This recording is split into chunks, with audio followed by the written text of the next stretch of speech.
ওম আর শ্রাবণ দুজন মিলেই দাদুকে ভুল প্রমাণিত করলো। সম্পূর্ণ জানতে ভিডিওটিতে একটি লাইক করে প্রথম থেকেই দেখতে থাকো। গল্পের শুরুতেই দেখা যায় ঋষিকাকে নিয়ে খারাপ কথা বলতে থাকে দাদু, আর একের পর এক আঘাত করতে থাকে ঋষিকাকে। আর তখন ঋষিকা বলে, দাদু তুমি আমার পুরো কথাটা না শুনে আমাকে এত খারাপ খারাপ কথা বলছো। বিশ্বাস করো, আমি এই খারাপ খারাপ কথাগুলো আর শুনতে পাচ্ছি না। তখনই অমরেশ বলে, চুপ কর, অপরাধ করেছিস আবার বড় বড় কথা। এখন আমি আর তোর মুখ থেকে অন্য কোনো কথা শুনতে চাই না। আশা করি তুই আমার কথাটা খুব ভালো মতন বুঝতে পেরেছিস। তখনই ঋষিকা বলে, বাবা আমি কোনো অন্যায় করিনি, তোমরা যদি একবার আমার পুরো কথাটা শুনতে তাহলে হয়তো সবটা বুঝতে পারতে। দাদু তখন বলে, থামো, অনেক হয়ে গেছে, থামো, যেহেতু অনেকটা রাত হয়েছে তাই যাও, ঘুমাতে যাও।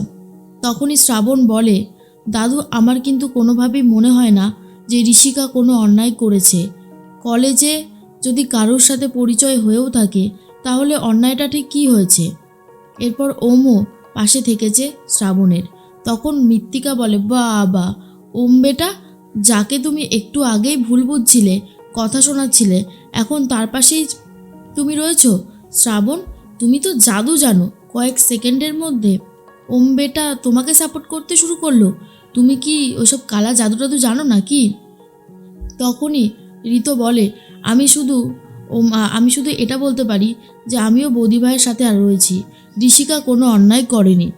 তারপরেই মৃত্তিকা বলে, থামো, একজন জেল ফেরত আসামির থেকে আমরা এই পরিবারের ভালো মন্দ কিছু শুনতে চাই না, মনে রেখো কথাটা। এরপর আর ঋতো কোনো কথা বলতে পারে না।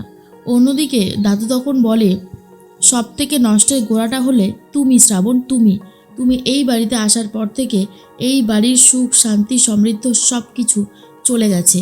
শ্রাবণকে বিনা কারণে কথা শোনাতে থাকে দাদু। এরপর রোহিণী বলে, দাদু তুমি শান্ত হও, তুমি ঘরে যাও, গিয়ে একটু বিশ্রাম নাও। তখন দাদু বলে, কি করে আমি ঘরে যাব রোহিণী দিদিভাই? এইখানে যা কাণ্ড হচ্ছে তাতে ঘরে গিয়ে বিশ্রাম নেওয়ার মতন সময় হয়তো আর নেই। আর সব থেকে বড় কথা, আমার জীবনে শান্তি খুব কম দিনের জন্য স্থায়ী হয়, এটা আমি আগেও বলেছি আর এখনও বলছি। তখনই শ্রাবণ বলে, আমি বলছিলাম যে যদি আপনাদের সবার অনুমতি থাকে তাহলে অনুভবদের সাথে এই ব্যাপারটা ডিসকাস করে নেওয়াটা ভালো হবে। তখন দাদু বলে, তোমার কি মাথা টাথা খারাপ হয়ে গেছে নাকি? অবশ্য হতেই পারে, তুমি তো চাও না যে এই বাড়ির মেয়ে ভালো হোক, এই বাড়ির মেয়ে বিয়ে করে সুখে শান্তিতে সংসার করুক, বিয়েটা পণ্ড করে দিতে চাইছো, সেটা আমি খুব ভালো মতন বুঝতে পারছি। এরপর শ্রাবণ বলে, কেন দাদু, আমি ঋষিকার বিয়ে ভেঙে দিয়ে কি এমন আনন্দ পাবো যেটা তোমার মনে হয়? দাদু তখন বলে, অনেক কিছুই পেতে পারো, তোমার মতন মেয়েকে কি আর ভরসা করা যায়? তোমার মতন মেয়েকে আমি আর ভরসা করতে পারি না। সমস্ত ভরসা বিশ্বাস সব তুমি নিজের হাতে শেষ করে দিয়েছো, যেটা আমার খুবই খারাপ লাগছে। ওম তখন বলে, শ্রাবণ কিন্তু এটা ঠিকই বলেছে দাদু, এরপরে যখন অনুভবরা বিয়ের পর জানতে পারবে কিছু, তখন কিন্তু এটা নিয়ে অনেক বেশি ঝামেলা হবে। আমি বলে দিচ্ছি, তুমি কিন্তু তখন ভুল প্রমাণিত হবে। আমি আর শ্রাবণ বলছি, শোনো, এখনও সময় আছে, অনুভবদের সবটা জানিয়ে দেওয়াটা উচিত। কিন্তু দাদু অনুভবদের কিছু জানাতে বারণ করে আর বলে, না বললাম তো, অনুভবদের কিচ্ছু জানানো হবে না। কান খুলে একটা কথা শুনে রাখো, আমি যেটা বলেছি সেটাই ফাইনাল থাকবে, এই কথা নড়চড় কখনো হবে না। তখন আর কোনো কথা বলতে পারে না। এর মধ্যেই মৃত্তিকা তখন বলে, সত্যি এই বাড়ি মাঝে মধ্যে মনে হয় এই বাড়িটাকে ছেড়ে অন্য কোথাও চলে যায়, একটা ঝামেলার জায়গা তৈরি হয়েছে। অমরেশ, তুমি তোমার ছেলে মেয়েকে মানুষ করতে পারোনি, দাদু বলে। আর তখনই কথাটা শোনার পর অমরেশ বলে, ঠিকই বলেছো বাবা, এই কথাটা তুমি একদম ঠিক বলেছো যে আমি আমার ছেলে মেয়েকে মানুষ করতে পারিনি। আজকে রানু এখানে নেই, রানু যখন সবটা জানতে পারবে তখন ও ভেঙে পড়বে। এর মধ্যে ঋষিকাও কান্নাকাটি করতে থাকে। শ্রাবণ বলে, ঋষিকা তুমি কেঁদো না, দেখবে সব ঠিক হয়ে যাবে। যেখানে তুমি কোনো অন্যায় করোনি তোমাকে অনেকগুলো কথা শুনতে হলো, কি করবে বলো? গুরুজনরা যদি বলে তাহলে কি আর কিছু করা যেতে পারে? যেতে পারে না তো। তাই আমার মনে হয় যে তোমার এখন একদমই কান্নাকাটি করার সময় না, তুমি হাসি খুশি থাকো, কদিন পরেই তো তোমার বিয়ে। আর ওই ছেলেটা তোমাকে কোনোদিনও ভালোবাসেনি, শুধুমাত্র তোমাকে ডিস্টার্ব করতে চেয়েছে, যেটা সে এখনও করে যাচ্ছে। তবে এই রকমভাবে পার পাওয়া যায় না, একদিন ঠিকই ও ওর এই কাজের জন্য শাস্তি পাবে। এর মধ্যেই রানু চলে এসেছে। রানু অমরেশের সাথে কথা বলে আর বলে, সত্যি গো, আমরা দুটো ছেলে মেয়েকে মানুষ করতে পারলাম না, শেষ পর্যন্ত ওরা এরকম কাজ করলো। আমাদের নাক কান সবই তো কাটা গেল। বাবা নিশ্চয়ই তোমাকে অনেক অপমান করেছে, তাই না? অমরেশ বলে, দেখো, বাবা মারা তো ভালোর জন্যই শাসন করে।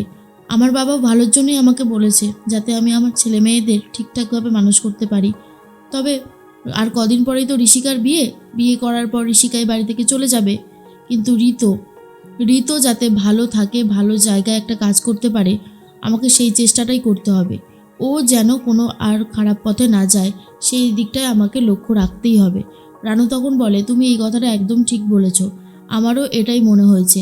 অমরেশ বলে, জানি না, রানু তো শ্রাবণ না বারবার করে বলছিল ঋষিকার কোনো দোষ নেই, ও কিন্তু ঋষিকার পক্ষেই ছিল।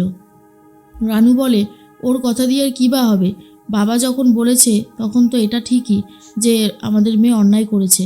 এইদিকে শ্রাবণ আর ওম তো ঘরে চলে গেছে।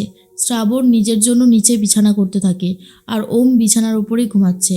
আর তখন শ্রাবণকে দেখে ওম বলে, আজকে ওল্ডম্যান তোমাকে অনেকগুলো কথা প্রথম থেকেই বলছিল, তারপরেও তুমি ওল্ডম্যানের বিরুদ্ধে গিয়ে ঋষিকার পাশে দাঁড়ালে শ্রাবণ, কেন?